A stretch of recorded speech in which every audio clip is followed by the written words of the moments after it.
હે હાથની કડી ખોલ ખોલ જેલના તાળા તોડ તોડ તોડ મારી કુળદેવી મારશે તર ભાઈ વસાવા છે ભોજનમાં. હાલ તમે જે આદિવાસી સમાજના આ વ્યક્તિનું જે ગીત સાંભળ્યું એ હું તમને આગળ પૂરું સંભળાવું છું.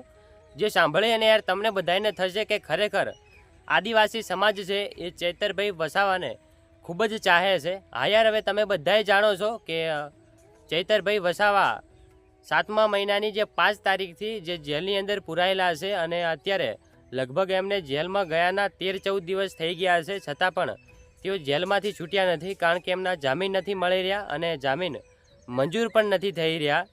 તો હાલ ભાઈએ જે ગીત ગાયું છે એ ખાલી તમારે મોજ ખાતર નથી સાંભળવાનું, પરંતુ ગીતની અંદર ભાઈએ જે શબ્દોનો ઉપયોગ કર્યો છે એના ઉપર પણ ધ્યાન આપવાનું છે. ગીતની અંદર ભાઈએ એવું કીધું છે કે પોલીસ દ્વારા ચૈતરભાઈ વસાવાને જે છેતરવામાં આવ્યા છે અને એમને જેલની અંદર લઈ જવામાં આવ્યા છે. હા યાર, હવે તમે બધાય જાણો છો કે જે એક ગ્લાસ છૂટો ફેંક્યો અને મોબાઈલ ફેંક્યો એના જ કારણે ચૈતરભાઈ વસાવા ઉપર ગુનો દાખલ કરી અને એમને જેલની અંદર લઈ જવામાં આવ્યા છે. અને આના પછી અત્યારે ઘણા બધા ખુલાસાઓ થઈ રહ્યા છે. ચૈતરભાઈ વસાવાના જે પત્ની છે એમને સોશિયલ મીડિયા થકી આવીને કહ્યું છે કે ચૈતરભાઈ વસાવા છે એ સાચા છે, એમની સાથે અન્યાય થઈ રહ્યો છે. અને જે સામેવાળા વ્યક્તિ હતા, જે પ્રમુખ હતા, એમને જે ફરિયાદ દાખલ કરી હતી એમને પણ કહ્યું છે કે જો ચૈતરભાઈ વસાવા એમની અને પેલા મહિલા પ્રમુખ હતા એમની માફી માગશે તો એ ફરિયાદ પાછી ખેંચી લેશે. તો લ્યો હવે સૌથી પહેલાં તમે એકવાર ભાઈનો જે અત્યારે આ વિડીયો વાયરલ થઈ રહ્યો છે એ વિડીયો જોતા જો.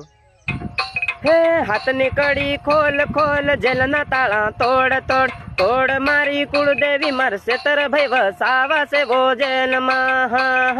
હાથની કડી ખોલ ખોલ જેલના તાળા તોડ તોડ તોડ મારી કુળદેવી મારશે તર ભાઈ વસાવા છે ભોજનમાં. સેતરભાઈ ને સેતરવા પોલીસ આયા ધરવા, સેતરભાઈ ને સેતરવા પોલીસ આયા ધરવા ધરવા. એ હાથની કડી ખોલ ખોલ જેલના તાળા તોડ તોડ તોડ મારી કુળદેવી મારશે તર ભાઈ વસાવા છે ભોજનમાં.